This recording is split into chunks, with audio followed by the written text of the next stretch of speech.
జిల్లా మిర్యాలగూడ రైతు బజార్ సూపర్వైజర్ల విధుల్లో నిర్లక్ష్యం పట్టబయలైంది. రైతు బజార్లో విధి నిర్వహణలో ఉన్న సూపర్వైజర్ పారిశుధ్యం పడక వేస్తుంది.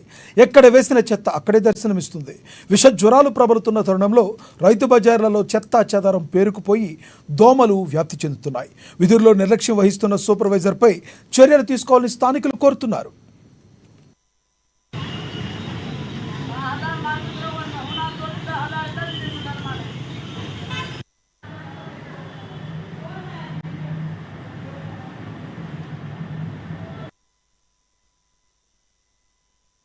భద్రాద్రి జిల్లా పాల్వంచ మున్సిపాలిటీ పరిధిలోని గుడిపాడు ప్రాథమిక ఆరోగ్య కేంద్రంలో వైద్యుల నిర్లక్ష్యానికి నేటికి మాజీ సీఎం కేసీఆర్ని ఆరోపిస్తున్నారు.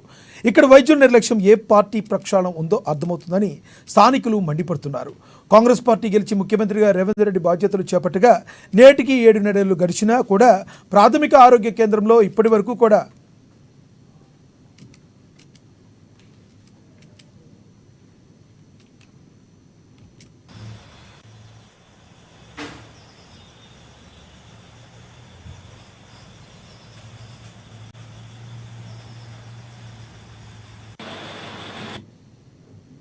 ఎక్కడైనా ఇక్కడ వైద్యుల నిర్లక్ష్యాన్ని వీడి ఫ్లెక్సీలు మార్చాలని స్థానికులు కోరుతున్నారు.